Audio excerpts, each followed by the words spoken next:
What's up, everyone, and welcome back to Inking Out Loud. Today, for episode 35, we're diving back into the second part of The Shadow Rising, book 4 of The Wheel of Time. I am your host, as usual, Rob Santos. I'm joined once again by my co-host, Drew McCaffrey. How's it going, everybody? Returning special guest, I almost said Captain, Lieutenant Jarrod Livingston. How dare you? Yeah, gotta demote him. You gotta demote him a little bit. Well, I'm looking at the exact same one from last time. And our second special guest, Mr. Peter Goebel. Yeah, man, I'm just wondering how Jarrod got into the military to begin with. I think you'd have to go back to Layer of Bones, I think our 10th episode, and listen to our intros for an answer to that question right there. But anyway, welcome to the show, Peter. Thanks for coming back, and thank you again for coming back, Jarrod. Of course. Now, yeah, thanks. Real quickly, before we jump straight into the episode, I'm going to remind everyone, once again, like I did last episode, that our discussion will be slightly different for The Shadow Rising, because one of our guests is reading the series for the first time, and we're going to avoid spoilers for that reason, for anything past The Shadow Rising. So nothing past the end of book 4 for today. So now that introductions are out of the way, I'm going to pass off to Drew here so that he can give us a recap of everything that we've read for this second third of The Shadow Rising. Drew! Take it away. Alrighty. So, yeah, with this section, we pick up right where we left off after Ren made his announcement that he's heading to the Aiel Waste. And he takes a big group of, all the Aiel and Warrain, Lan, Egwene, Matt. They all head out to a portal stone and head straight to Rodian, where Rand goes through a very interesting experience through the glass column ter'angreal. Sees the history of the Aiel through his ancestors' eyes. And meanwhile, Matt goes through a second redstone doorway, meets the Eelfin this time, and thinks he knows the rules, but doesn't, and ends up getting hanged on Avendasora, the Tree of Life, almost dies, is saved just in the nick of time by Rand, performs CPR on him, and they escape through a bubble of evil. And in the meantime, Warrain and Avienda both also head down to Rodian and go through a different ter'angreal that gives them visions of possible lives they will have and might have had, very similar to what we saw with the Portal Stone back in The Great Hunt with Varen and Rand and company. Not the same thing, but similar. Let's just put it that way. It's similar. Meanwhile, Perrin is back in the Two Rivers. He finds out that things are way out of control there. There are shadow spawn throughout the countryside, attacking places. The White Cloaks are there, causing trouble as usual. But most importantly, he finds out his whole family has been killed. And we get a pretty touching scene when he discovers that with Fael. And, he takes it upon himself after that to kind of take control of things, and he meets up with Tam and Abel Coffin, and they head north, rescue some prisoners from the White Cloaks, and go out Trolloc hunting, which they're pretty successful at until they're ambushed. And they barely escape and start getting taken care of by the Tuatha An camp in Two Rivers, the Tinkers, who are some people that we're familiar with, Rain and Isla and Aram from back in the Eye of the World. And our third plot line is with the Wonder Girls, with Elaine and Nynaeve and Tom and Julian, and they are heading out to Tanchico, where we have some kind of amusing scenes of Elaine getting really, really drunk. That's about where we left off, though, was right when Perrin and company got to the care of the Tinkers. I'm so glad you mentioned that scene about Elaine getting drunk, because I might have just forgotten about that otherwise. That was one of my favorite scenes in the whole book. Yeah, I'm really glad that you actually mentioned that this time around. Sorry, go ahead. She's like, I never finished my glass of wine, even though the waiter was right there refilling it constantly. Yeah, and this has got to be probably her first real experience with booze, definitely. Right? She's never been able to kind of let loose as the daughter heir of Andor with all these expectations in her life. That was kind of a really awesome scene. But to start us off, I want to address a very small point of contention between Drew and I, and that is with the pacing of this second third of this book, because I feel like the pacing kind of toned down a little bit. It got, a little, I don't want to say it got slower, but it was a little more, I don't know, watered down. With the first third of this book, we had the bubble of evil arriving immediately. We had the stone stands. And now for this entire second third, we have Rand taken out of his element in the Stone of Tyr. And rather than kind of ruling everyone around him, he's back into this fish out of water scenario, where he's cast into a more of a discovery role with the Aiel and their customs. Perrin, on the other hand, represents the opposite, the flip side of that, of course. A lot of things are happening to and for Perrin at this point. His plot line is significantly progressing. But my main issue is that I think it sounds like to me, Drew, that you're equating Rand's experience in the way back to Rangrial in the Roydion sequence as the narrative picking up in pace, which I don't really agree with. I think it's like it was, don't get me wrong, fantastic, one of the most jaw-dropping sequences in the entirety of the Wheel of Time, but I don't feel like it really picked up the pace of this story as much as you seem to feel like it did. So I want to hear what you think, and I want to hear you justify why you think the pacing kind of picked up for this part. Well, before I do that, I want to get Peter's opinion on this. Oh yeah, okay, sure. Let's get Peter's. You know what, Rob? I'll say it if you can't. The pace was slower. Okay. And maybe I get beat up for that, but that's okay. I'm just a guest. It's not a big deal. To me, it was slower reading through it for the first time. And I think it was slower for the same reason that I found parts of the first 3 books slower.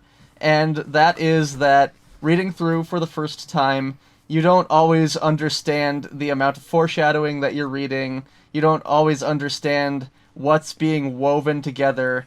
And for instance, that scene in Roydion that we'll go into more later, where Rand is getting the history of the Aiel through the eyes of his ancestors. Yeah, we don't at that point understand the consequences of that experience for Rand. And if you're not into the sake, history for the sake of history, that can feel slower.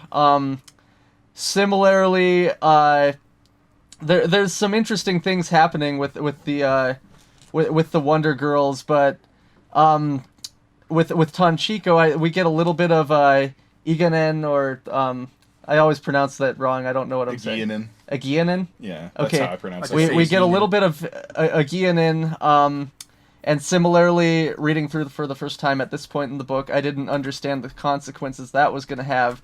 And I was really in the middle of the Shadow Rising, living for those Perrin chapters and seeing how things were progressing in the 2 rivers. And, this mystique behind Slayer. Who is Slayer?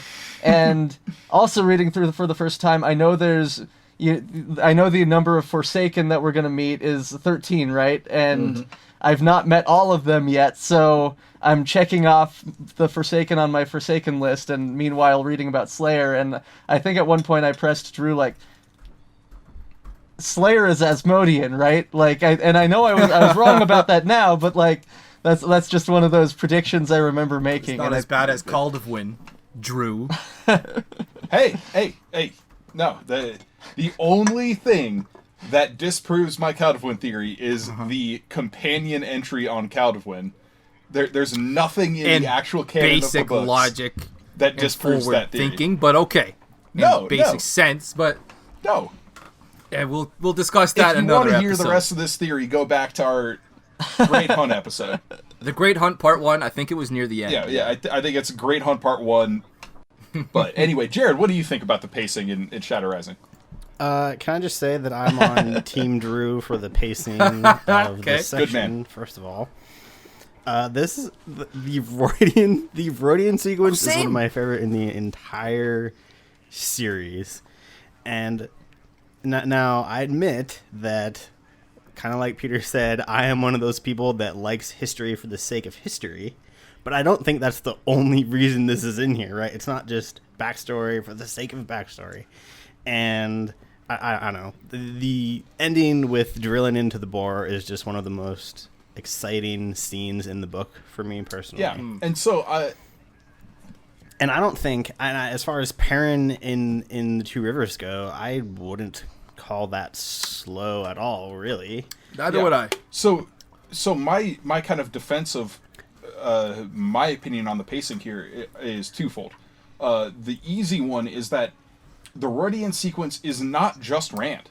It's also Matt going back through the Redstone doorway, which is packed full of action and dangerous sequences, and then we get the bubble of evil as they're leaving Rodian. You know, there's a lot to get your blood pumping in this section.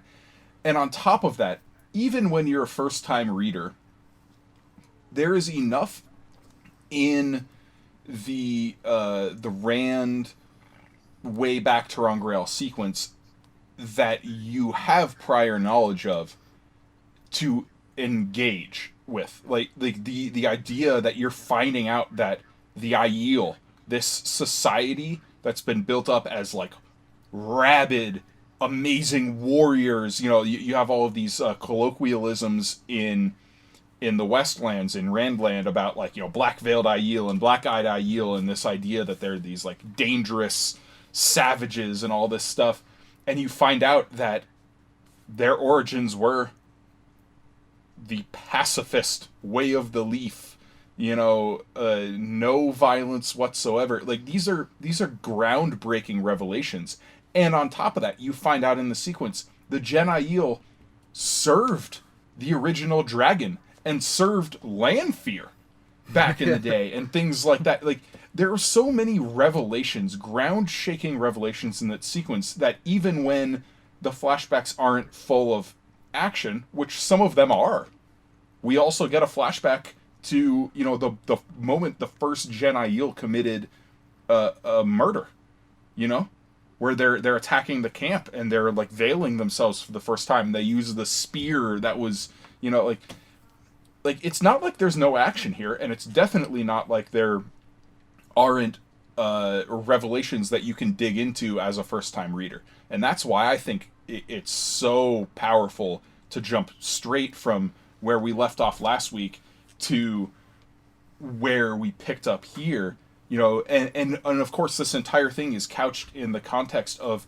Rand has to do this if he's going to gain the allegiance of the Aiel the way he wants. And that's a major, major point of contention in this book.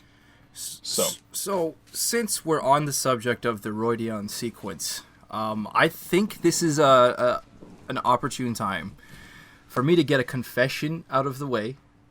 All right, what are you holding up? Oh, I'm teasing my beer. He's teasing his beer. I just saw the first four letters of a beer, and I'm already mad at how much of a better choice I think it is than my beer. Hold on, we'll find out. But this is a good spot for me to come clean. Drew, I think you might be finding this out for the first time. I don't know if I've actually told you this yet. Prepare yourselves, everybody. But on my first read-through of The Shadow Rising, we approached the Rodion dream sequence. I didn't give a fuck. I had no idea what was happening. I had no context for who any of these people were. I didn't give a shit about their problems or what was going on. And I pretty much skipped most of it. Podcast over. Sorry, guys. Yeah. Podcast over. And on my second read-through, I remember going into it again and saying, oh, yeah, this part. And skipping it again.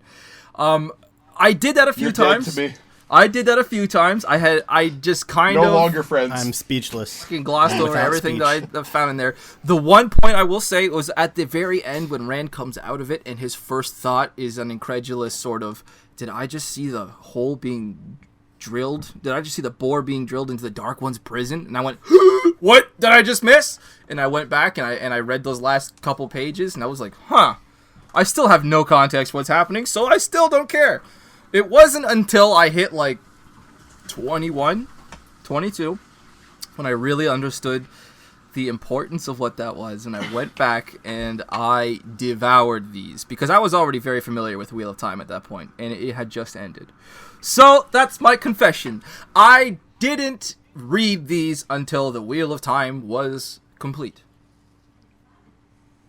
And now, having said that, I have read them about All right, 9 times, and it has become one of my favorite sequences. Now that I understand what the hell I was reading. In my defense, my only defense, I was like 12, 13. I was like, yeah, I want to get back to Rand. I want to get back to Perrin. It was a stupid, immature mistake. All right, I'll let you guys just kind of simmer on that one there. Come back down there. I just... Hey, well, actually, one interesting thing that I've done is gone back and reread it the other way around. Yeah, sure. From, like, going forward. the back of the two. That's another thing that threw me off. It was going farther and farther back in time as he was going forward. Right. It threw me up so much. Sorry, go ahead. I think I cut you off there, Jarrod. Sorry. You were done? Nope. Drew. Nope. So I'm just going to say right now, I just face palmed Yeah. so hard I had to take off my wedding ring so I wouldn't like bruise my forehead. I haven't told you this before, have I? No, you have not, and I am absolutely baffled. Is there a superlative for baffled? Like Flabbergasted. Like, oh my, yeah, flabbergasted. That's a good one. That's nice. Oh my goodness. I feel like I couldn't tell you that beforehand. I had to get your reaction live on the podcast. Oh. Wait. Did you lose interest before or after they used the stone? Oh, no. It was travel to just Rodion? the visions in Rodion. It was just the characters. Muradin? No, Muradin was Couladin's brother. Yeah, Muradin's Who am I Couladin's saying? brother, yeah. Who was the damn it. The first name we got. It started with an M, I think. It doesn't matter. It was as soon as we got into that first flash, and it was just the flashbacks. Manduin. Like He was Manduin. Yes, that's how it started off. Was it? I'm think- not actually sure No, about that. you're thinking of his grandfather, Janduin. No, well, let's see here. Road to the Spear. Irrelevant. Mandian. I was close. Mandine, yes. He was Mandine. Mandine. That's how. Yeah, that's right. That's how Michael Kramer. Mandine? That's how they pronounce it? He was in the... Mandine. Yeah. Weird. But, well, it's yeah. spelled Mandin, so Mandian. Yeah.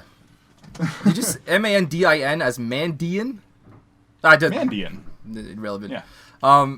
Yeah. It was from Mandian's point of view all the way through the last one. Started with a C. I'm drawing a blank on it. Charn. Yeah, it was just the Rodion flashback sequences. Since we had literally zero context for what we were reading, and you just kind of had to put the pieces together yourself, I was not interested, nor did I have the patience to do that when I was 13 years old. I was about to say, you were a very impatient reader. I you was were a very impatient very, reader. very Padawan. impatient reader. Yes. I wouldn't say that we had zero context. Did we have At context for first- what the hell he was seeing? I would say at first you are definitely left to your own devices to realize what's happening.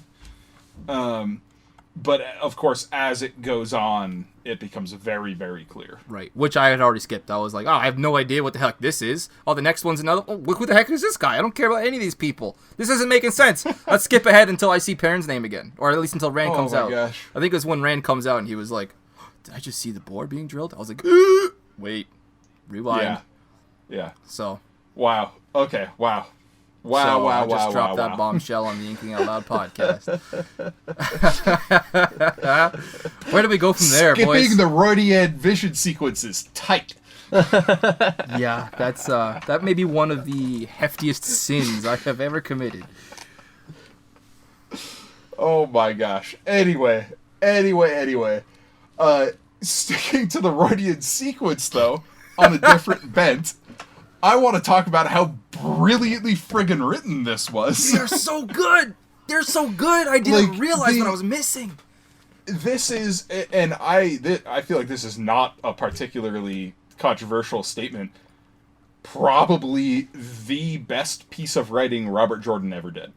This whole sequence is brilliant on every level, from the word by word choices, his syntax, his pacing in it, his use of the staccato points of view going back in time, what it means for the history of the world, what it means for Rand's character. I mean, on every level, this 2-chapter sequence is just dynamite. Agreed. Like, yep. there's only one sequence in this whole series that I would say rivals it in terms of like writing chops for I just guess? like proving. Go for it. Do Miles Wells? No. The Blade Bastard duel with Turok. No. Ooh. It is a 3-chapter sequence in the Path of Daggers. Oh wait, For some spoilers! insane reason, nobody almost spoiled. remembers. I'm not spoiling anything about No, what I'm happens. just saying that I other almost than to spoiled say something. Sorry, go ahead. It is a 3-chapter sequence in the Path of Daggers. The 3 chapters are called Gathering Clouds, Fog of War, Storm of Battle, Yep. Okay. and A Time for Iron. I know exactly what you're talking about. Like, that's all I'm going to say. Like, that is the only sequence of the whole series that I think Robert Jordan wrote anything that can compete with the quality of what he created in these 2 chapters in The Shadow Rising. What am I saying? The end of the Dragon Reborn. How is that not at your top? No. No? Not That's even... That's oh, not wow. even, like, top 5. No. These 2 chapters are so well constructed, so tightly woven. The word choice is beautiful. I mean, his descriptions in the Age of Legends are not only something readers at this point would salivate over, but he paints such a vivid picture of the decline of the Age of Legends. When you have these images of the broken down technology and the what are they called, the jump cars or something like that, the show wings and the Joe cars. Yeah, Joe cars. Yeah. Oh wow, that's a failing on my part that I couldn't remember that. Damn. But and then like this scene with the Council of Aes Sedai around a table with Kalendor and the dragon banner wrapped around it, discussing, and the rumors coming in about the men going mad and the ground is shaking, and I mean, it is intense. It is incredible. I don't have enough glowing adjectives to ascribe to this sequence. Even the Green Man, even learning the Green Man's name. Someshta. Yeah. Yeah. And seeing him in the Age of Legends, he already had the burned scar on his face, and he was already beginning to have memory problems. 3,000 years ago! Yeah. This is incredible. And an important point to at least bring up here, we have at least the origin explained of why the Tuatha On are the way they are, where their legend of the song came from. We have so much information. We have so many answers in this sequence. It really ticks all the boxes. And I won't. Oh, sorry, Jarrod, go for it. I would just say, I think some of those scenes that you get can just stand on their own. Like, I'm thinking of when the Aiel go down to save like their sisters that were taken captive in the camp, and it's like the first time that they pick up weapons, and then they're disowned by the other Aiel. I mean, I think that can stand on its own. Yeah. There's so many powerful moments in it. It's just, I love the Wheel of Time, obviously, but I won't ever get like as loud and as emphatic about this series other than this sequence, basically. I mean, this book is my favorite in the series, and this sequence is my favorite in the book. And as a writer, growing up reading and rereading this over and over and over again, sometimes it's hard for me when I sit down in front of my keyboard and I'm like stuck on a scene, and I think I'm like I want to write great books. I want to write fun stories that people are going to love and people are going to fall in love with. And then I think back to stuff that Robert Jordan wrote and things like this sequence. I'm like, man, I suck. Oh, man. Well, how can you compare yourself to this of all things, though? Well, yeah, you have to work past that mentality at points, but that is as far as being a reader goes, these are the kinds of things that inspired me to become a writer in the first place.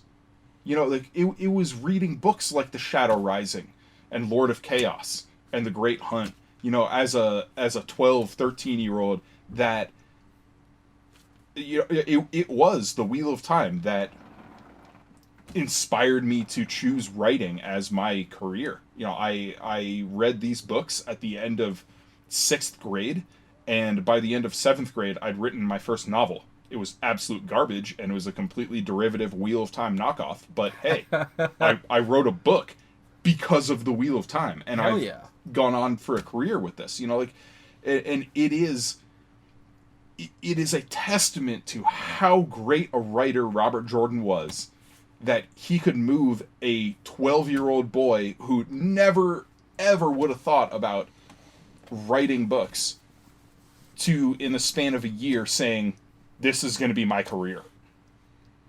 Heck yeah. I think that's especially true in our day and age as well, where we're dominated by visual media. Yeah.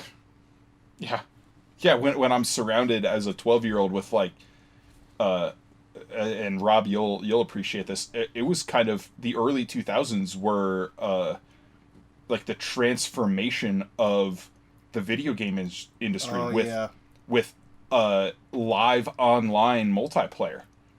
Totally. I could have been in 2002, 2003. You know, like, I could have been playing Halo 2 multiplayer rather than writing my book. Well, Halo 3 wasn't released till 2004. November 9th. Actually. He said Halo 2. He did say Halo 2. No, Halo 3 was... Halo 2. Halo 2 Sorry, was, did I say Halo 3? 2 was 2004. But, like, Halo 1, though, I mean, I was playing, like, LAN parties and stuff like that, you know. Yeah. But still, like, Xbox Live, I'll it was come the out and early say 2000s, and you know, it was a revolutionary time in video games, and I loved this series so much that I never became a gamer because of that. Damn! Shoot, man, I played a lot of Halo 2. I was gonna say, like, I'll come out and say that, though I was lost, I was staying up until 4 in the morning almost every single night reading The Wheel of Time.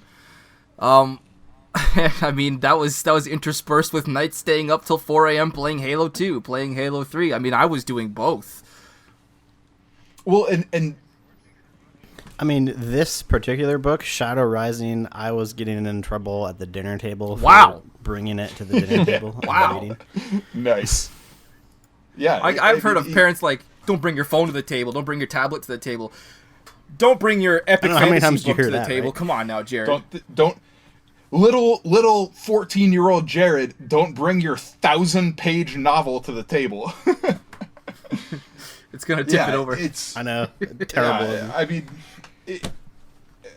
this is one of the reasons why I get so worked up when I see people online, you know, on Reddit Fantasy or you know, some of the Facebook forums or whatever, like, bashing on Robert Jordan, because for one thing, lots of them bashing on Robert Jordan never read this sequence.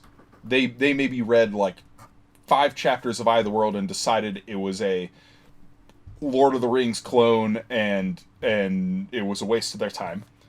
Or they choose to forget just how good Robert Jordan can be.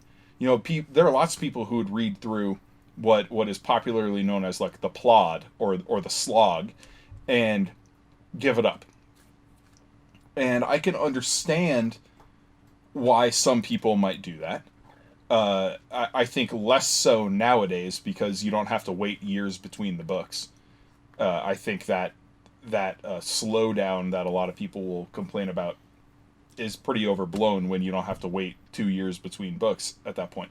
But I think the people who gave up there forget about just what magic Robert Jordan was able to create when he was at the top of his game in the Shadow Rising, in the Dragon Reborn.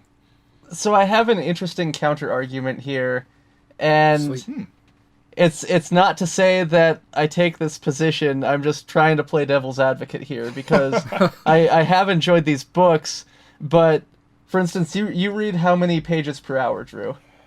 These days I read, I mean, if I'm reading The Wheel of Time, I read about 110, 120 pages an hour. Okay, so this is where my argument stems from, is I would say the average reader has to put about twice as many hours into the book that you do, and so in a sense it does feel more like a plod or a slog to that reader. I mean, I think about like some of the like distance races that I run, and being, you know, one of the faster people in the field, I don't have to spend as much time on the course. And so, like, for instance, I gotta hand it to anyone who runs a 6-hour marathon because they're suffering for 6 hours. I've never done that. I can't do that. And so for any of our listeners here, Peter's a long distance runner. The guy you ran the Boston Marathon this year. Yeah, like he's ridiculous. I'm the opposite of that. But I started running last week. I ran to the end of the street and collapsed. That's actually a really interesting point to bring up, because I've never considered like narrative pace in conjunction with reading speed before. Mm-hmm. And yeah, you may have a good point there. Like, maybe this is why 13-year-old I don't have a Rob had rebuttal no or anything. Friggin' patience for the Roydion sequence, because it took him 4 hours to get through. Oh, come on. It did not take you 4 hours to read 2 chapters. I don't know. I'm just trying to go back to 15 years ago when I read this for the first time, and thinking about how long relatively it felt like. Remember in The Great Hunt, Rand was sitting there at the end of the ferry thinking, oh, God, this is taking forever. Meanwhile, it was like literally instantaneously, right? Like when you're young, things seem to take way longer than they do when you're older. On top, interesting. Yeah, that's an interesting. Sorry, go ahead. That's an interesting combination of factors there. A, your reading speed hasn't, have fully developed at that point. And then B, things seem to take longer. Like when you're that age, 15 minutes seems different than it does now. So that's 15 minutes of Halo 2 I could have been playing. And then C, like, I'd say when you're younger, you just have less patience in general. So I would say that puts your confession in context. Yeah, I appreciate that. Thank you for giving my confession context. I don't feel quite as bad though. No, I still do. Let's and like you should. I should. This is an amazing sequence that I missed out on. I'm judging a lot. And like even as somebody who confessed that the pace was slower, hearing you say that, I'm like, oh come on, at least slog through it. But I was in my late 20s when I read it, so it's like, it's still not a comparison. Yeah. Oh so now that we've done about 35 minutes on the Roydion sequence, we haven't really gotten into our character discussions yet. We should probably get around to doing that. I'm thinking we should start. Anything else? Final thoughts about the Roydion sequence out of the way before we get into our characters. Not with the Teragreal sequence. Okay. Let's move on. Okay, so... And I want to say, let's go straight to Elaine and Nynaeve. Ooh, okay. Odd choice. Let's hear why. Because, I think we'll spend less time on them. We'll get them... Because they only have a couple of chapters. In this sequence, I think there were, 2-3 chapters? Like getting to Tanchico and settling in and getting drunk and... getting drunk. I honestly, I love them both in this book, from beginning to end. They're, especially Elaine. I mean, her experiences in the Shadow Rising are like every teenager's high school. It's your first crush working up the nerve to make a move, it's your first encounter with alcohol. You know, like it's stuff like these formative social experiences, and I just love it. Like I like Elaine a lot more than apparently many people do. I know she like routinely shows up on like most hated Wheel of Time character lists. I think that's insane. I you know, there's a phenomenon about her that we'll discuss later in the series, but at least in these early books, she's delightful. I love her. Like, yep. I don't know. Peter, what do you think about Elaine? Well, you mentioned Elaine and Nynaeve, and I started thinking about Nynaeve. Can I talk about Nynaeve? Go do Nynaeve. Because I haven't had a chance to bring this up yet, but to this point, Nynaeve is my favorite character in the series. Nice. And interesting. You know, in some ways, I find myself like sort of having the hots for her, like Rob has the hots for Moraine, where she's, you know, she's for got Nynaeve. kind of that. A little bit. She's got that badass attitude where she does, you know, have a badass attitude. Yeah. She takes care of things that need to be taken care of, and you know, she's very smart and capable and looks after her kin from the Two Rivers. And okay, this is the first point that endeared me to Nynaeve. Is we're going back to the first book here. Okay. Is right at the beginning, around Beltane, you know, she busts a weather forecast, and like seasonal forecasting is a part of what I do. Of course. And so and she's like trying to explain, no, this spring is weird. and so I totally identified with that. Wow. Oh my god, that's amazing. But well, even now, as far as Nynaeve is concerned, I'm not unattracted to Nynaeve.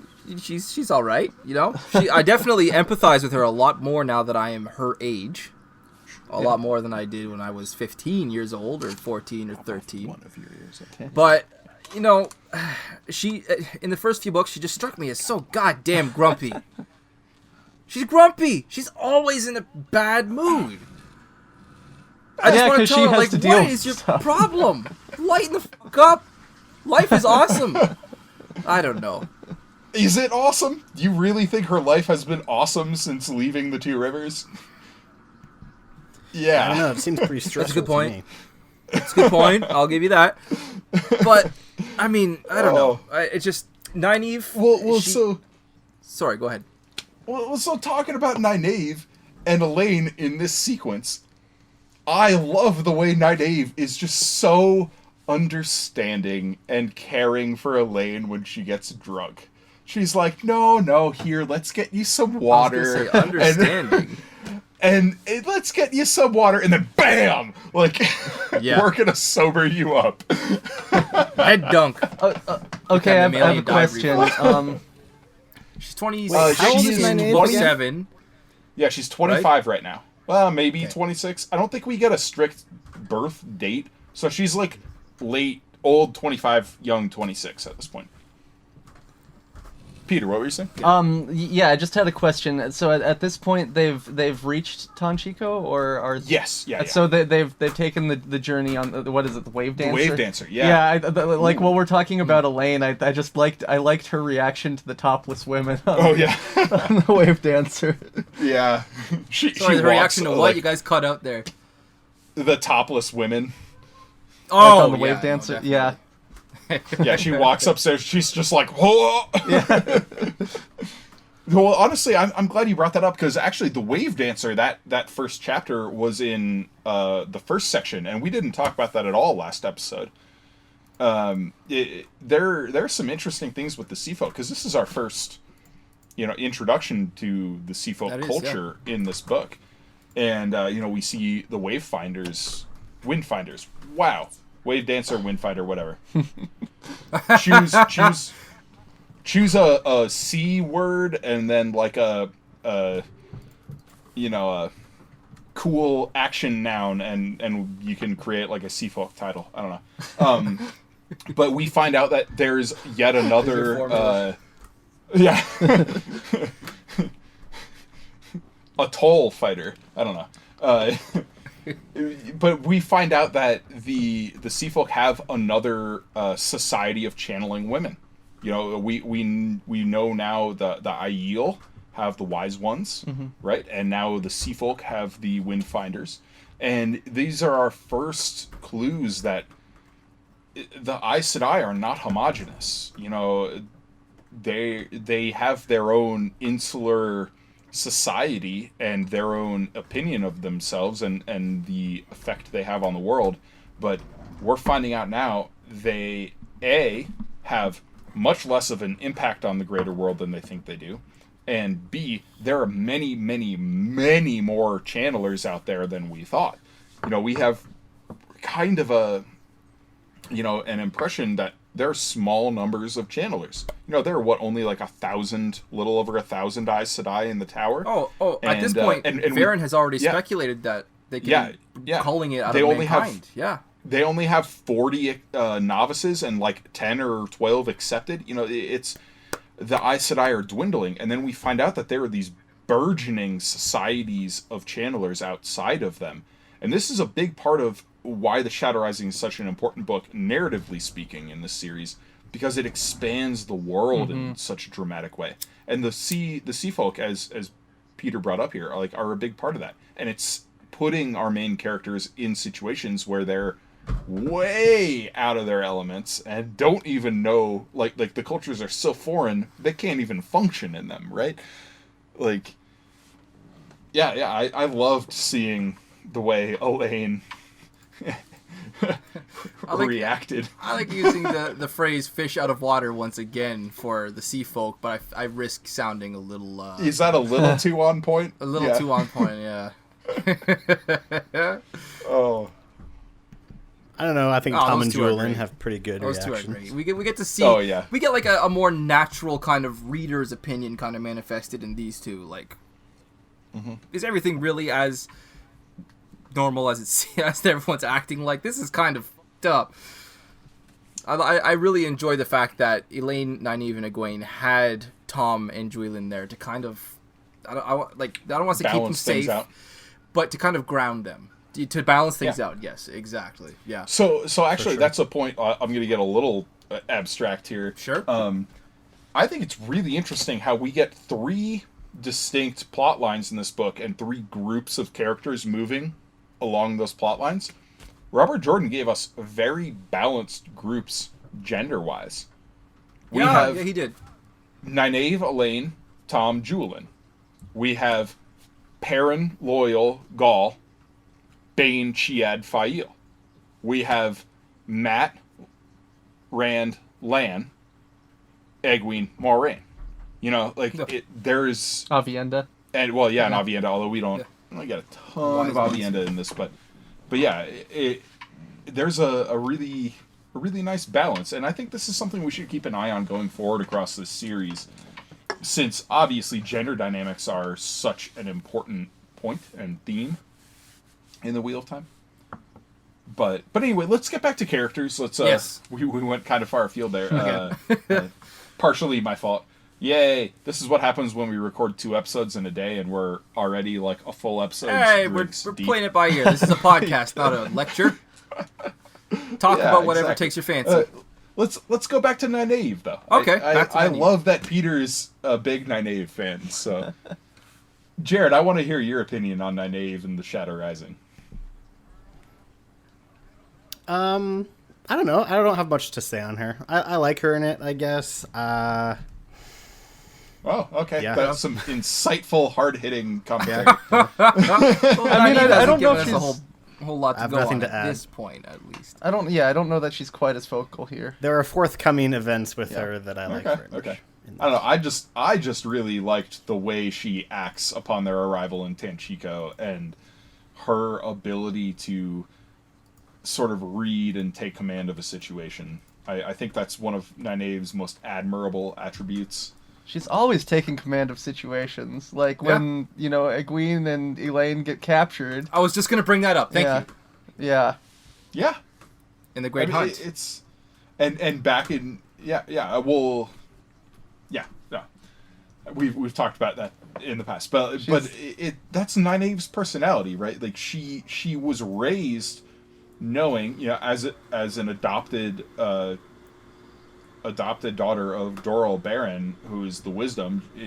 She knew she was being groomed to be in a leadership role in Emon's field, and so when she moves into the larger world, of course she's going to be willing and able to assess situations and find out how to be a leader in those.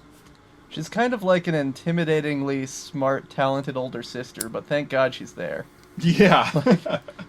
Yeah. Yeah, I agree with that. Now, on the subject of their arrival in Tanchico, I want to ask your opinions, all three of you, on something that I've noticed happening throughout the narrative recurringly, and we get another example of it in this book. What is with this pattern of each successive book moving some or all of our main characters into increasingly dangerous cities? Take the Eye of the World, for example. Our first really big city, not Baerlon, was Camlin. And the tone was like, there are so many people in this city, a dark friend could be anywhere. Now, you go forward with the Great Hunt, we spent some time in Kyrian, and we found out that dark friends even infested the ranks of nobility with Lord Barthanes, right? Mm-hmm. The Dragon Reborn, we moved to Tyr, where the raping and murder of peasants is so ingrained as normal in the minds of the aristocracy that they're simply incredulous at the idea of it being made illegal.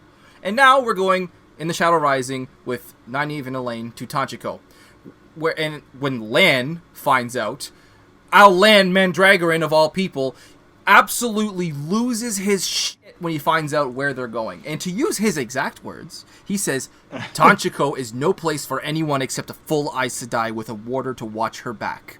He even offers to break his bond with Moiraine just to try and keep them alive during their stay in Tanchico. Are there no civilized cities in this entire world? I mean, to me, you missed a big city there, too, in Falme or Falme. Falme. Yeah. Well, I mean, Falme had a different kind of dynamic. Yeah. Falme was still a small town, all things considered. It wasn't a big city. Yeah. Okay. But I get where you're going, and I will say this is like an authorial choice where Robert Jordan, you got to keep upping the stakes, right? You can't just be like, oh, we went to this dangerous city in the first book. Oh, but in the fourth book, we're going to go to this pleasant, this very orderly. Where's he planning on going from this point? Vacation. In book 5, we're going to go to a city where you step in it, you die. Well, yeah, I see where you're coming. Yeah, there you go. I see where you're coming from, though, where it's like, okay, no, 5. Where are the peaceful places in this world? Like, where would you want to live if you actually lived in this world? Yeah. I would want to live in either Tarvalon or Caemlyn. I discussed this, believe it or not, I actually asked this exact same question in The Dragon Reborn Part 2, I think. And I said I kind of wanted to live in Tyr until I actually took a closer look at the aristocracy, and I was like, let's say Caemlyn. I don't want to live anywhere where the streets are mud up to your knees. That's just in the Mala. That's not in the rest of Tyr. Come on. Yeah, you think you're going to be living in the upscale quarter? Hell yeah, I got knowledge of the future, bitch. I'm a prophet. I'm a prophet. I'm a rich man. I'll find Randall Thor and tell him what's up. Sorry. Oh, I've been drinking a little bit, obviously. This IPA that I brought Here's a question for our listeners. Okay. Let us know on our Facebook page when we post this episode. Let us know which major Wheel of Time city would you prefer to live in? Because apparently we have some very different opinions on here. Well, yeah. I'd prefer a cabin in the woods in the Mountains of Mist. With the wolves. The haunted Mountains of Mist, yeah, definitely. Yeah. They're not haunted, come on now. That just keeps everybody else away. Make sure that you don't have any annoying people encroaching on your territory. Yeah, honestly, probably the whole legends about the Mountains of Mist being haunted are probably some dude who got fed up with obnoxious Two Rivers people and moved up there and started legends. I don't know, man. Manetheren sounded like it had it going on.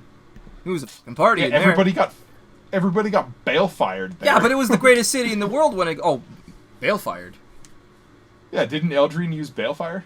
No. Didn't she balefire the Dreadlords? She drew so much of the power balefiring all of them. You mean the city itself. Literally the stones of the city.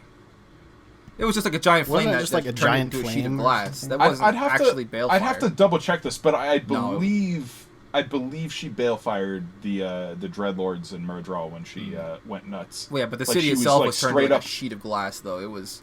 casting balefire from Yeah. the mountains down into the foothills and the lowlands. Like, Just she- out of she went that curiosity, nuts. Peter, do you remember the story now? Like, do you remember where exactly it was this was revealed? I just want to I want to gauge to see where you're at in retention. Moiraine tells the story of the fall of Manetheren. No, I'm giving just curious. No, because it's like this is I my only remember- opportunity to ask somebody. I remember who's only halfway through Moiraine the telling series. about the. I remember Moiraine telling about the fall of Manetheren, but I didn't necessarily remember all the details. Okay, like because you're good, talking because I about was here. wondering. I was like, is Peter okay? Good, got you. Yeah. So you Okay. remember the fall of Manetheren? That's exactly what we're talking about. That like Eldrine, the queen, when she felt Aemon die. That was Eye of the World, right? That she talked Yeah. about. Yeah, that was the very right at the beginning of the beginning. world. Yeah. She just went shit crazy. Cannot everything. wait to see them make that in the TV Oh show. yeah. Oh, that whole story has to be. They have to have a whole few $1 million put aside just Oh. for that sequence. They have to. Yeah. That episode's gonna have such a crazy budget just because of that. The rest of it, they're gonna pay like $50,000, and then the whole rest of the budget is like doing some insane like Yeah. Anyway, Manetheren story. I don't know. where the heck But, were we? But yeah, that is Tanchiko, a Dangerous great Cities. question. Nynaeve, yeah. Characters, Nynaeve.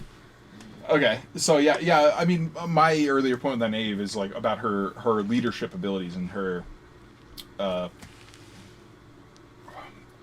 inclination to adjust to new situations in a way that gives her at least a modicum of control for her immediate surroundings. She's really good at analyzing what's going on, recognizing these are the issues that could go off the rails. This is how I'll mitigate them.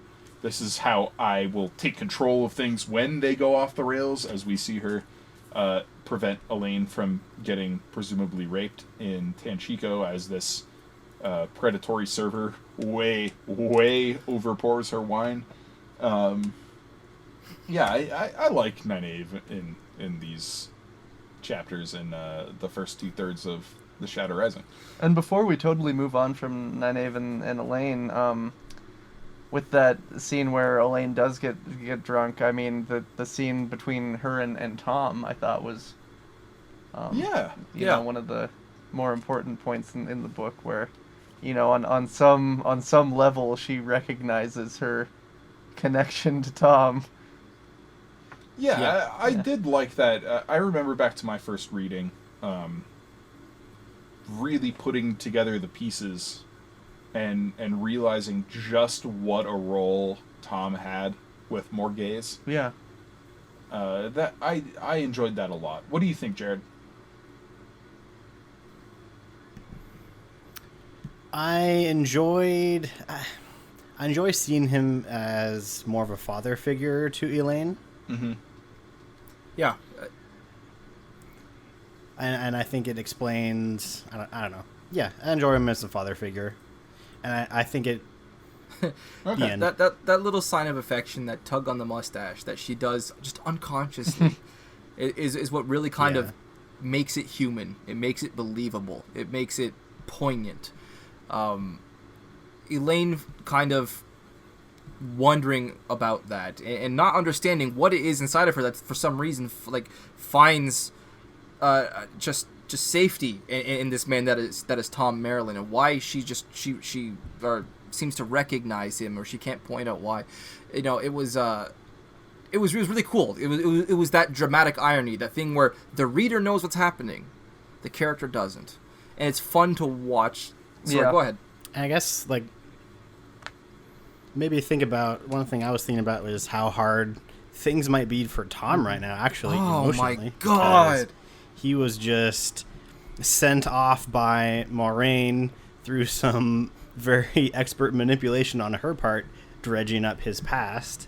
And now he's sent off with Elaine, bringing up this interesting past with her mother. Yeah. It's got to be hard. That's a good for him. point. I hadn't considered that.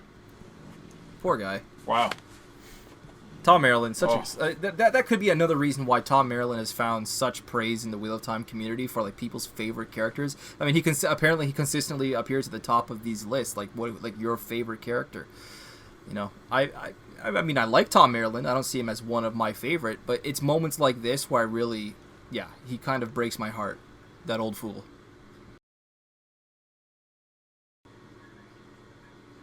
All right. So, well, Nynaeve and Elaine were supposed to be short, but that certainly didn't happen. But let's move into Perrin, though, because I feel like Perrin's pretty significant portion of this section. Yeah, especially in this book, of all books. You know, a lot of big, like I said earlier, big things happening to and for Perrin at this point. He represents the greater part of the narrative, or the pickup in narrative pacing in The Shadow Rising. He has his first encounter with Slayer. You know, and not to spoil anything in the future, I'm just going to say this is a big deal. Perrin learns that his family is dead. And I just want to say, like, first off, wow, I don't recall this scene ever hitting me so hard. Was I like an emotionless robot as a teenager? I don't know. I mean, it was a tough thing to return to. I remember going into it and thinking, oh, this is it. And it's so hard to see Perrin like this. His mantra of, I came as fast as I could. You know, I couldn't come any faster. You know, it was just, ouch. And especially, of course, the way they all died. You know, Perrin thinks they were eaten by Trollocs. And the only silver lining in this scenario is that he's actually spared the horror of the truth of what really happened to them. Right. So, I'm with you there. The first time I read this and my like original impression of it, like I didn't have much of a reaction to this scene. I was just like, okay, all right. And part of that was because we never saw Perrin's family before. Mm-hmm. You know, only in the Raven's prologue. Yeah, exactly. And that was 9 pages long, and so we saw him for all of like a paragraph. And so it didn't hit home with all of the impact that it might have back when I was younger and reading this for the first time. But in my newer reads of this, you know, back in like 2012, 2013, when I was rereading Preparing for a Memory of Light, and then did a reread after A Memory of Light, and now doing it for the podcast here, the idea of losing your whole family like that, whether or not I know the characters in it, like I empathize more. It's more this idea of like, how would I react, right, if that happened to me? Yeah. And it really really hit me this time around. I tell you, as an oldest sibling, that is a terrifying thought. Like, my God, I feel so bad for Perrin at this point. What about you guys, Jarrod, Peter? Perrin at this point. I mean, Perrin is the character that I most identify with, and having lost family of my own in the past, this scene certainly hit me the hardest, I would say, out of the book. Yeah. Peter? Yeah, I mean, I can't really follow that reaction so closely. I agree with Drew that it would have, you know, maybe hit home harder for me if we'd gotten to know Perrin's family.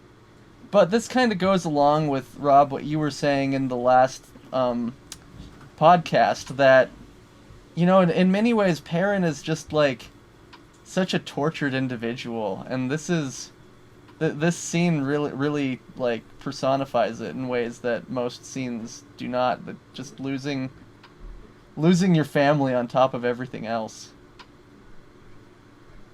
Yeah. Especially unexpectedly. Gosh. I mean, his entire focus up to this point was getting back and saving them. And what really drove that home to me, that raw human instinctual reaction, that thing that brought that empathy out of me more than anything else, was his kind of willful denial, or like when he finds out, when first I think it was Bran Alvear told him, your family's gone, and he says, what do you mean gone? The farm's gone already? Like they've picked up and moved? Where are they? You know, like it is just so goddamn heartbreaking to read, you know, and it hit me so much harder this time than it did any other time.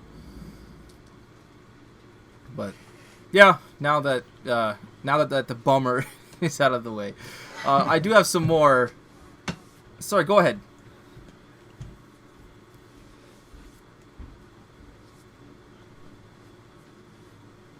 Sure. Yes, 100%. He's there for him. No, Fail there is it that scene right there is the reason why I didn't totally give up on Fail. I mean, yeah, right. I mean, yeah, that's a really formative moment for Perrin and for his motivation around taking control of things in the Two Rivers. And I think that's important going forward in this book because we see him first start manifesting his own Taviran impacts on the world. Yeah. Which is interesting to think about because Perrin is the last of the three of them to really start having that Taviran-ness warp things around him. And now we see the Emons Fielders and the Two Rivers residents as a whole start gravitating toward him and following him whether he wants them to or not. And you know, we see this as he's heading north to Watch Hill to see what's going on with the White Cloaks there. And you know, he stops at the farmstead and we have this showdown between Lord Luke and Perrin, you know, where we find out what kind of a person Lord Luke is. This just like arrogant bastard. You know, like this guy's such a just. Maybe what would be in your head with a like typical nobleman. Even more than your typical, like he's such a clown. I don't know. I loved seeing Perrin like dismantle the supposed logic behind Luke's instructions and advice to the people, where they're like, oh yeah, this is a terrible idea to be like congregating in little islands out here. Of course we should all gather together for security, you know. And it's really satisfying. I mean, it's fun to see the Taviran work as it does, and even when Perrin's not intending to give advice, his arguments just in the moment end up coming across as advice. Yeah. And people start taking it, and he naturally finds himself in a leadership role in the Two Rivers. I think that's a great part of this book, is seeing how Perrin smoothly, naturally, not intentionally or with any aspirations, becomes a leader, and a good leader.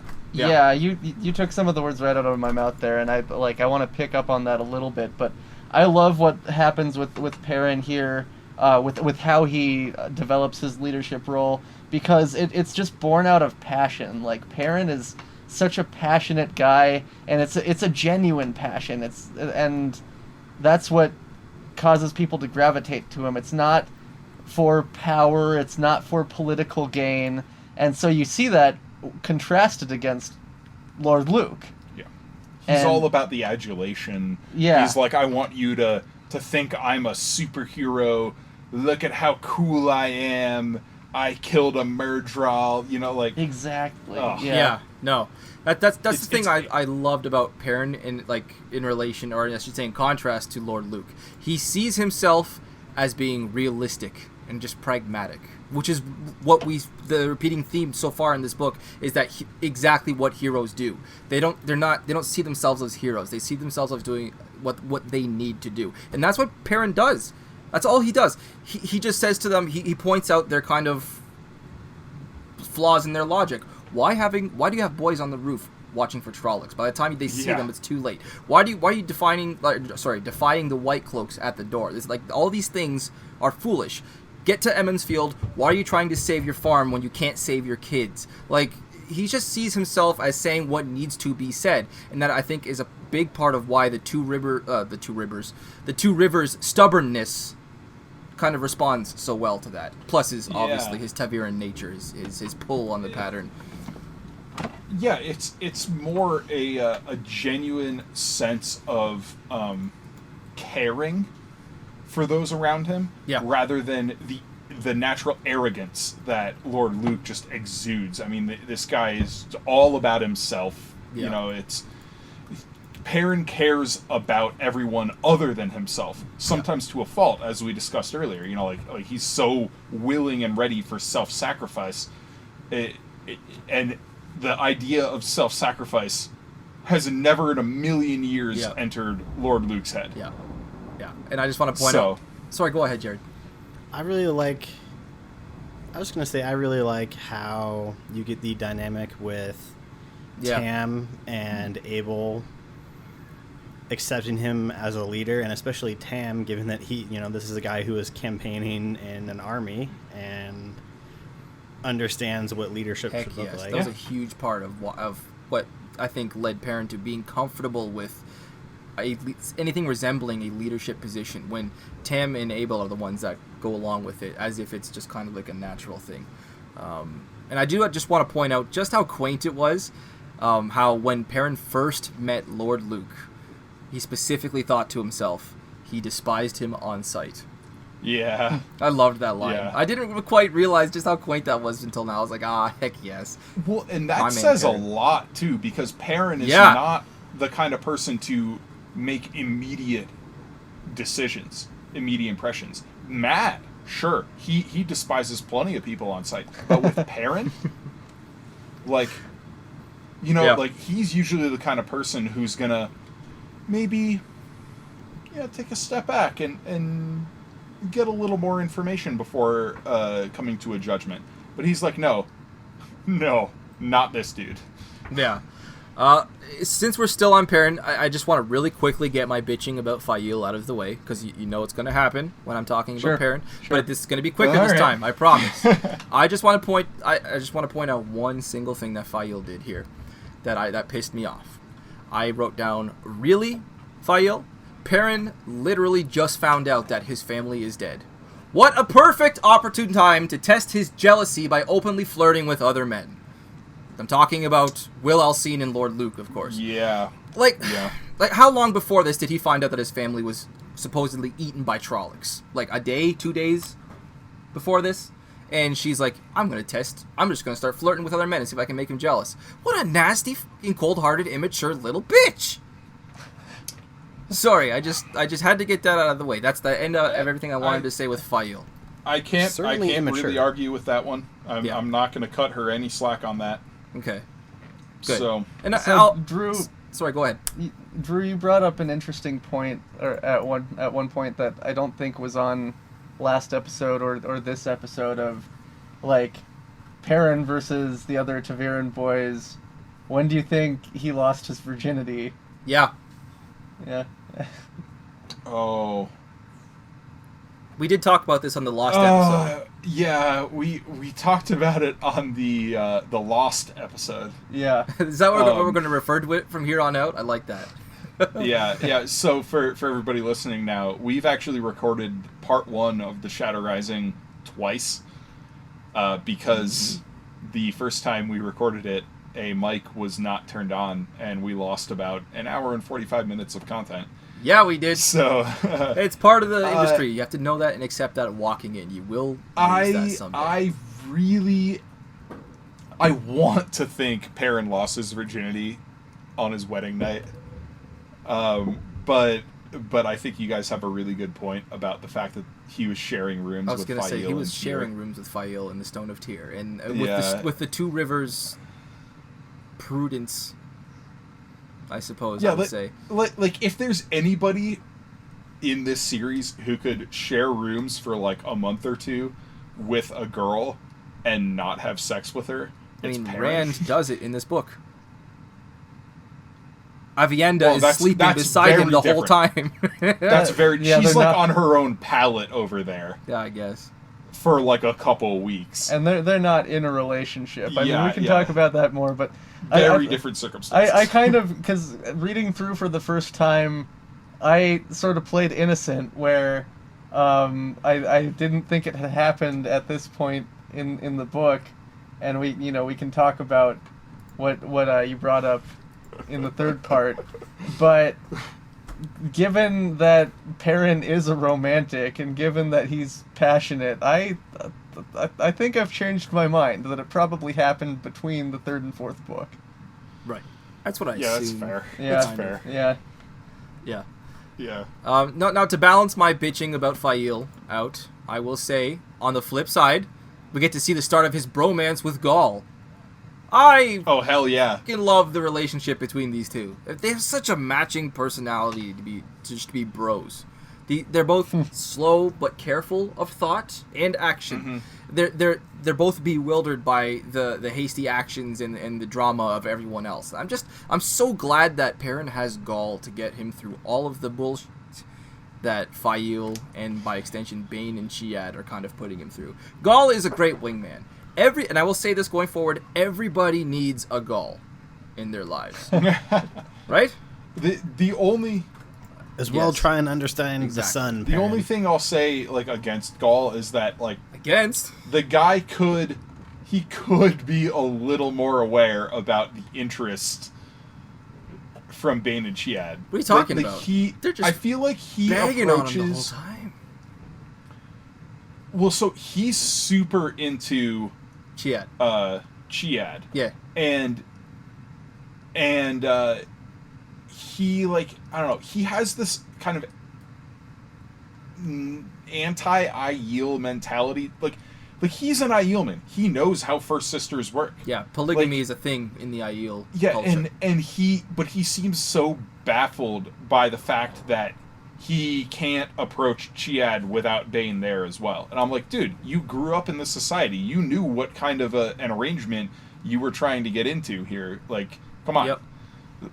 You know, like you can't complain about this. You know how it works. He just wants Chiad, right? Well, sure, but the way he acts is like in bafflement. He's like, why can't I do this? Yeah, why bafflement can't and I'm like, dude, you're deluding yourself here. You either need to choose neither of them or both of them, because that's the culture you grew up in. Like, yeah, I don't know. So, yeah. Anything else Perrin related that we want to discuss before we move on? I could go down a wormhole there and say, because it's the culture he grew up in, does that make it right? We are absolutely not touching on moral relativism on this podcast because, and Peter, you haven't gotten here yet, there is an absolute fucking minefield later in this series that I am not touching. Yep. So, is it in book 7 by chance? Does it? It is in book 7. Matt Coffin, perhaps. It does. Yeah, we are not going there. I wonder what that could be. Yeah, we are not going there. Not yet. But let's I got move FOMO on. now. Keep reading. Read and find out. Yeah. Hey guys. Quick note that we can cut after leaving 30 minutes. Perfect. Okay. Yeah. So we're. I feel like we're pretty much done with Perrin, right? Yep. I've pretty much said everything about Perrin. Let's do Egwene. Oh, okay. Because I know, Rob, you said you had some things to talk about her. I'm glad you remembered. Well, I really only have one specific thing I wanted to say regarding Egwene with her point in this book. And that's, I wanted to say that there was a moment I really actually agreed with Egwene. And this was immediately at the beginning of where part 2 by our arbitrary line starts, in chapter 22. And this is after Moiraine confronts Rand about his Angreal not being sufficient to the task of transporting them via the Portal Stone. He says, "It worked, Moiraine. That is what is important." And Lan chimes in with, "That is what matters." And he nods his head in agreement. Are you guys being stupid? I mean, that was way dangerous. I agree with Egwene. And she just like, men, And I'm sitting here like, hell yes, girl! They're being dumbasses right now. So, that's basically what I wanted to start with Egwene. Like, she like, has... I can understand Rand's and Lan's point of view there, because they're in such a fraught situation. You know, they're at least in Rand's perspective, like, the weight of the world is on his shoulders, right? And he's like, hey, if it worked, it worked. That's all I needed. I can't spend my time worrying about what might have happened. But at the same time, I can definitely agree. A coin toss? Really? With the what? A coin toss. That's my problem. It could have turned into disaster, but it was based on a coin toss. Yeah. Rand doesn't know how good so Matt this is what I'm saying. Like, post hoc, I can understand Rand and Lan saying, like, listen, all that matters is that it worked. If it didn't work, we would be dealing with the consequences otherwise. But it didn't work. There's no use worrying about it now. But beforehand, the mentality that they took going into that, I would never personally have agreed with. Like, I am not that kind of risk taker. Yeah, I guess. I think sorry, go ahead. Egwene and Warren have a great point there. That like, hey, you know, if I were in Rand's shoes, there, the only time I would have made that choice would have been if I absolutely knew there was no other option. You know, I would say the only thing wrong with that is Rand and Lan's argument that, it worked, so there's no point in worrying about it now, after the fact, is faulty because this is a philosophy that you can just carry forward and make this exact same mistake and have it turn out as a disaster when you do it again. Like, you have to learn from your mistakes. And I think this was a mistake. It worked. But I think the logic that went into it was for entirely the wrong reasons. Yeah, no, I agree. I mean, he did feel pressure to walk move. there. Yes, it would take forever, but you're not going to risk killing yourself and dooming the pattern as a whole. I don't know. I mean, he didn't know that he would risk that, although he probably would have risked it. Yeah. But yeah, so... But anyway, we're still on the Egwene, That's a fair point. Yeah, it's a fair point. I think Egwene in this segment is pretty much fine. Some of the groundwork is laid for, unfortunately, some of my biggest problems with her, which we'll discuss over the next 3 or 4 episodes. But in this, I like her eagerness to learn. I like her willingness to acquire new abilities to help the cause, so to speak. I also am very intrigued through the first half, 2/3 of this book by the implications of dream walking that were given. Yeah. And we'll discuss this a little more later on, but if you're listening to this episode and you've read the whole series, I would encourage you to go check out the Dusty Wheel episode from yesterday, which was September 7th. We went way in depth on dream walking and future knowledge in the Wheel of Time and some of the implications and world building Robert Jordan used and didn't use. So yeah, I want to talk about that later on in our own podcast series, because Rob, especially, I want to get your opinions on it. But I don't want to spoil things for Peter, so I can't talk too much. But I think it's really cool to see, at least in this book, Egwene's first steps in her training to become a dream walker, and how much of a tremendous impact Tel'aran'rhiod can have on the real world and on the events of this series. Yeah, no, definitely watching Egwene kind of jump into these lessons with the wise ones and completely dedicating herself to that cause, and just showing her complete just willingness to literally and figuratively bust ass. Yeah. Right, to learn what she wants to learn. I mean, we're seeing such a stark example of that in the second third of this book, and this is some of my favorite Egwene in the entire series.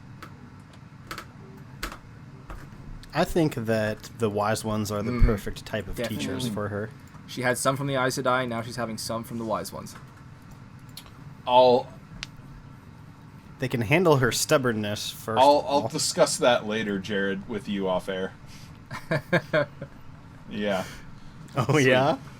All right. So, But, Egwene. Anything else, Egwene? Peter, what do you think about Egwene? I don't really want to spend any more time on Egwene. Okay. I do think that her ego comes through a little bit in her training with the wise ones. Like you said, she does show a great propensity for learning, but just her confidence with how much she can take on between that and what she's balancing with the White Tower. Right. Yeah. Yeah. That's good. I feel like the last thing to really tackle here is just Mat and the Eelfin and the second Redstone doorway. Sure. And straight away I want to address his hanging. Okay. Because I know there's a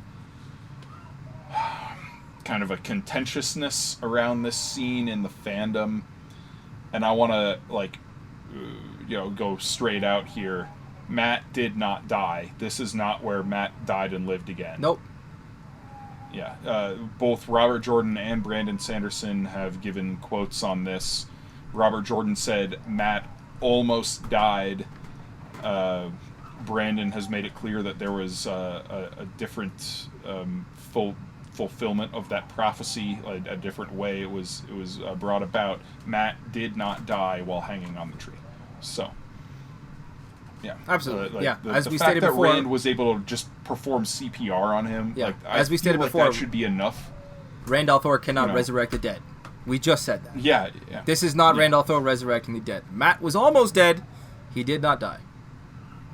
But so on this topic though, I want to come back to my first reading of these books, and we got at the beginning of this book, we got Mat's prophecy, right? To die and live again, this fate to die and live again, and I thought it was a figurative thing, and it was this was because of the discussion on the slope of Chandar, where the wise ones have this whole ceremony, right? And they're like, when you go into Rodion, they're like, you are dead to us, all of that. And I was like, oh, well, Mat's going down, right?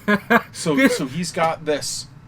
Mat has died and come back out of Rodion, so he has died and lived again, right? Could you imagine if you fulfilled that literally like a chapter or two after hearing that for the first time? That would be awesome. That's what I'm saying, though. Can you argue with that?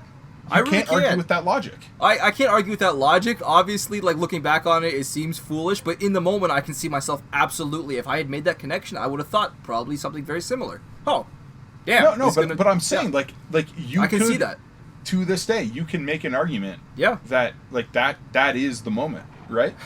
Like good. Because. And I don't want to go into too much further detail because we have Peter here, but this is I think this is an intentional language choice that Robert Jordan made on the slope of Chandar, that they have this what, to dangle it in front of us. Yeah, exactly. It's and I'm blown away that nobody ever discusses this in the fandom. I'm blown away by it. Yeah, no, I mean, I see what you're saying. I agree. But I'm not blown away by it because I haven't thought about this before myself. It's interesting. Yeah, I never thought of that. But that's all I wanted to say on that subject. I mean, I would love to have some listeners chime in, on our Facebook page and let us know, like, did you ever consider that being, the fulfillment of the prophecy here? So, but with Mat, outside of this prophecy and the hanging, I think the whole Rodion sequence is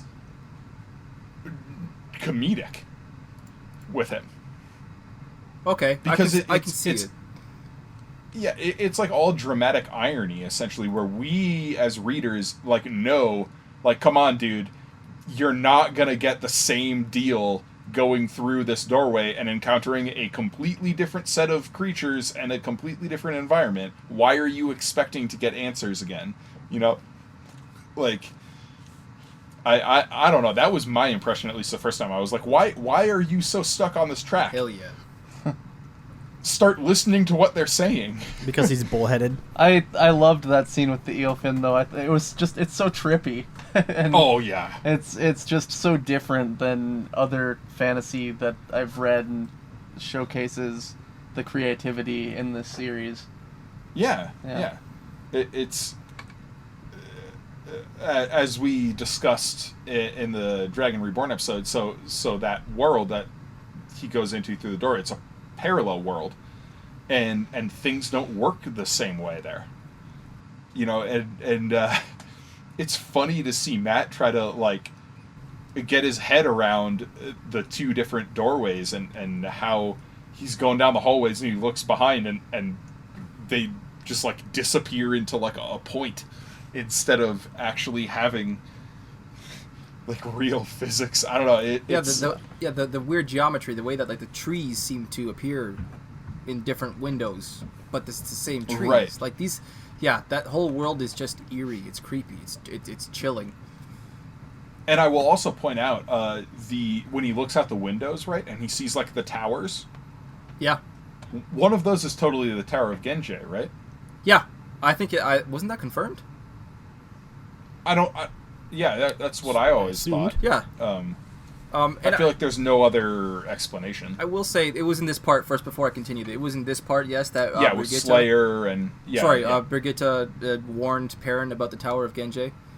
Yep. Right, yep. and where he chases Slayer. I loved how she described the Aelfin and the Eelfin. She told Perrin something along the lines of the inhabitants of that world beyond are not evil in the classic sense, but they are so different from humanity that they may as well be.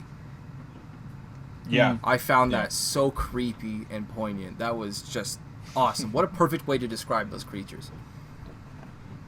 Yeah. Yeah. So, Jarrod, Peter, do you have anything about Matt that you want to bring up, or? Nothing that hasn't been said. Okay. Well, then let's move into some final thoughts about this segment of The Shadow Rising. Cool. I have one thought each about Moiraine and Couladin. I'm glad you brought up Couladin. Yeah. Heck yes. First, I'll just get this one about Moiraine out of the way. Moiraine journeying into Rhuidean is one of the badassest things she has ever done, and that's saying something. I mean, she does not get enough credit for it, I think. This is something, if you think about it, this is something that kills a majority of the Aiel who try it. I mean, Rand and Matt barely made it back, and that was after cheating with that huge refill of water in their bellies. Moiraine, we're talking Moiraine, 5'0", pasty white Kyrianan, did it a la birthday suit. Kudos. Yeah. Like, Moiraine has henceforth proven once again that she does not around. I love that. So that's my Moiraine thought out of the way. Anything else Moiraine we want to talk about before I just jump onto my Couladin thought? No, go to Couladin. Okay, cool. I thought Jordan, listen to me. Jordan sowed the narrative seeds for this character very well. We can clearly see that Couladin is a very hot-headed, egotistical, revolutionary time bomb. But his frustrations are kind of clear. Not only is he angry at the audacity of Rand and Matt even arriving in the waste to begin with, but then asking to enter a Rhuidean, it is kind. If you think about it, especially Drew and Jarrod going forth what you know about the Aiel kind of culture, that is rather bizarre. And on top of that, he sees them granted permission, and then he gets openly humiliated by the wise ones. I mean, I'm not sticking up for the guy. He's clearly an emotional dumpster fire. But he's not exactly an unfounded antagonist. When Rand and Matt... Sorry. Well, wasn't the other dude... Muradin. Who was in there his brother? He was supposedly going to become a clan chief of the Shido, right? Yeah. That was what he was in there for. And then when Rand and Matt return from Rhuidean, and Muradin does not, you know, I want to say that Jordan nicely set in motion everything to come with Culloden. It was awesome. Yeah, it makes sense, especially for a character who's established to be impulsive. Yeah. And maybe doesn't think things through. I mean, he relies so much on Aiel tradition for his arguments, but then he ignores Aiel tradition when necessary to reinforce his arguments. He's like he really does come across in a lot of ways as like the petulant teenager, right? Like he's like, but I wanna, yeah, you know, and it's of course no surprise that the wise ones don't give him permission, you know, even if Muradin died, you know, they're like, we're not gonna, you would make a poor clan chief. We're not going to give you permission to go in. And yeah, it's, I don't know, like there are a few okay points that Couladin brings up, especially around Matt. But with Rand, I think he's totally unfounded. Like Rand is clearly of Aiel descent. Like he has, and of course from the wise one's perspective as Dreamwalkers, they have at least an inkling or some knowledge of what could happen and what Rand is, should Rand go through the columns. Yeah. But yeah, Couladin, he's a character that I don't like. I mean, he's a little whiny bitch. Yeah. But from a certain perspective, I can understand why he is the way he is. Yeah. So. Yeah, you're not supposed to like Couladin. My last like thought though is on the somehow what we didn't touch on at all, the advent of Kiel and Jason Natiel. Oh my god. And how they show up and then like immediately afterward the whole crew is attacked by Shadow Spawn and Imre Stand and yep. It's and also very, very important moment, top 10 most important moment in the whole series. Matt gets his hat. Yes, Matt gets his hat. Absolutely critical. Indispensable. But no, I love the way they're brought in and how it's so clear that there's like something up, right? Like Rand knows right away.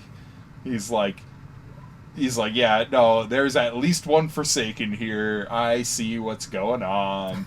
And of course it's not the Forsaken he thinks it is. Right. Or the Forsaken isn't masquerading as who he thinks she is. But it adds a really nice flavor to what otherwise could have been a boring travel sequence, right? You know, we're in the middle of the book, in the middle of a 1,000-page, 395,000 word book.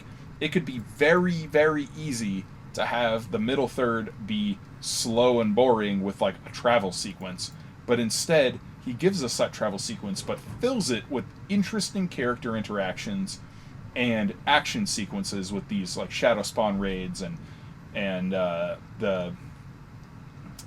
creepiness of like Hadnan Kadir and Izendre and the weirdness of Kiel and Jason Natiel. And I really appreciated how Robert Jordan bridged this running start with the book to what we'll discuss next week, an absolute dynamite conclusion. So that's my final thought. Yeah, I didn't realize quite where we were at with the desert travel scene, which is why I didn't bring it up at all. But, you know, I'll go back to, I guess, what I said at the beginning of this podcast about I agreed with Rob that the pace did slow down. And while I haven't changed my mind, I see, I just see the multi-dimensional nature of this part of the book where we expand the world in space with, we get a lot in the Aiel Waste, and we see a little bit more with the sea folk, and then we see a little bit more, like Drew said, with, I believe he used the word burgeoning societies of channeling, and then we expanded on time in terms of the history of the Aiel, and then we expanded in multi-dimensions with the Aelfin and the Eelfin, and that's all tied together in a really nice package. Since we didn't really discuss the travel scene so much, I guess in my final thoughts I'd say I enjoy the flirtation between Rand and Aviendha. I thought that was endearing character development. And then we didn't talk about Aram, and I don't think he's like a major character or anything, but after getting the Aiel history, when he wants to abandon the way of the leaf, I'm like, go for it, man. You got Aiel blood in you. Go get it. Yeah. Yeah. I mean, I always have felt like for a middle third of the book, it's pretty impressive that you don't really want to put it down at any point in the middle third. Yeah, exactly. Absolutely agreed. Before we get to our closing, I just want to throw forth some general reactions that I had, just like a handful of general reactions to things that happened during this second third of the book. So first comes I realized something on this reread. I was wondering beforehand why it was the Wise Ones were only they were almost certain that Moiraine would arrive with Lan in tow. And I realized why that was on this reread, because Lan was seriously considering accompanying Nynaeve to Tanchico. Right? Yep. Second impression, I love the throwback, or not the throwback. Well, actually, now it technically is a throwback at this point. I brought this up in the Eye of the World episode. I think it was part 2, between Matt and Rand when they are in the ship, right? They have to run for their lives, and one asks the other, "Can you walk?" And the other one says, "Walk? I can bloody run." Right? Yeah. That happened in the Eye of the World, and now we finally see it happening again in Rhuidean as they're running away from the dust creatures. Michael Kramer's delivery of Perrin Aybara when he finds out that his family is dead, holy crap, magnificently done. Just great, perfect audiobook narrating. Loyal, when he finds out that Perrin has lost his family, he offers to sing to the apple trees where they're buried. I almost lost it right there. That line hit me so much harder this time around. It hit me harder than Perrin's actual breakdown did, this time around. Loyal, you absolute so pure. gem. Yeah. Absolutely. And my last one is Will Alcine smiling, his famous smiling at Bane and Chiad, and they just stop and they look at one another. My man! Will Alcine, look out! Dude, you may be in deeper than you thought.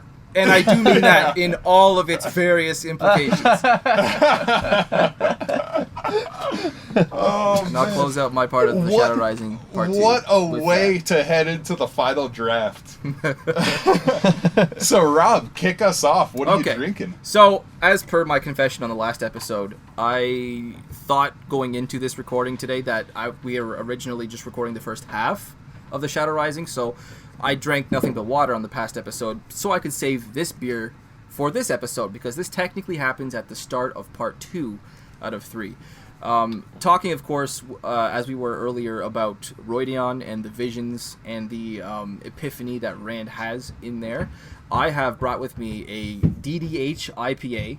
I have no idea what that means either. But double dry hopped. Sweet. Okay, awesome. This is from a brewery that I have featured a few times on this podcast. This is also from Collective Arts in Hamilton, Ontario. This here, boys, this is called Life in the Clouds. Nice. Yeah. Love it. Thank you very much. And fitting. I mean, it's 6.1% ABV. Honestly, last week after our, lost episode, I went and I bought about 12 more of these for $4 a piece, because they were each delicious. and that's what I've been drinking all week. This is an awesome DDH IPA? Yes. Yeah, double dry hopped. Awesome. So that's what I've been drinking. Very nice. Peter, what have you been drinking? Yeah, so I was just thinking about the descriptions that Robert Jordan gives us for the intensity of the sunshine as you're traveling through the Isle Waste, and Okay. I'm just thinking, as you're traveling through the desert, you probably you don't want to be drinking anything too heavy. Maybe something light, something that roughly keeps you hydrated, something that keeps you relaxed and in a good mood. And I brought, to go along with that mood, from New Belgium here in Fort Collins, the Day Blazer Easygoing Ale. Nice. Day Very Blazer? nice. Yeah. Sweet. Very fitting. Quaint. Yeah, it's good stuff. And I think Dayblazer is also Khal Drogo approved. Oh? Is it? Yeah, who's the actor? What's his Jason name? Momoa. Yeah. Oh, okay, He used yeah. to live in I Fort totally Collins. wasn't too fast in answering that. Yeah, no, he used to live in Fort Collins, and a few months back What? he posted a photo with a you Dayblazer can. Oh, that's awesome. Yeah. Holy crap. So yeah, Jared, you still don't have a beer, right? Size says everything. No. We'll leave it at that. But yeah, so today I am drinking a classic, a gateway craft beer. I mean, this is a Gateway craft beer. I mean, this was my gateway craft Yeah. beer back when I was like 19, 20, just starting to discover. Oh, excuse me. When I was 21, definitely I was 21. I was definitely not 19 or 20. It wouldn't. See, I didn't pick up on that because I'm from Canada. 19 is age. Yeah. Anyway, it's an American strong ale from Stone Brewing Company. Stone Brewing. And this beer goes out to Lord Luke and Couladin. Oh. And it is called Arrogant Bastard. Oh. Shit, how did I know that was coming? I knew those two words were coming before you said that. Why did I know that? Worse. How did I know that? Because What I the- called Lord Luke an arrogant bastard like 45 minutes ago. It was subliminal. Nicely done.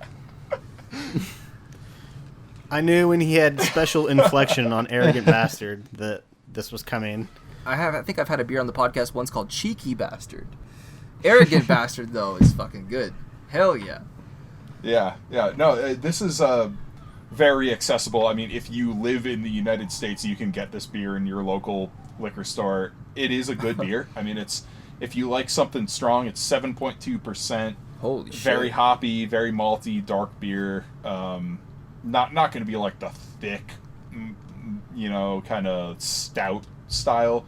But like if you like an IPA, but you want to maybe start branching out a little bit, Arrogant Bastard is a great choice.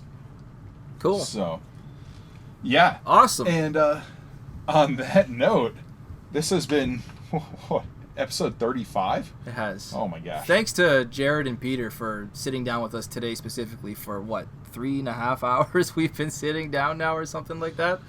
Recording 2 episodes. Thanks, guys. Yeah, it's been fun. Got the Worth Day it. Blazer to get me through it. Right. But yeah, so next week we will be finishing The Shadow Rising. We will be doing a 3rd episode on this book. And, as always, if you're interested in supporting us, if you appreciate our content, especially, these last few books, check out, take a second to look at our thumbnail artwork. Oh my god. Danielle has just been killing it. Can she get better? I mean- how does she do Oh, it?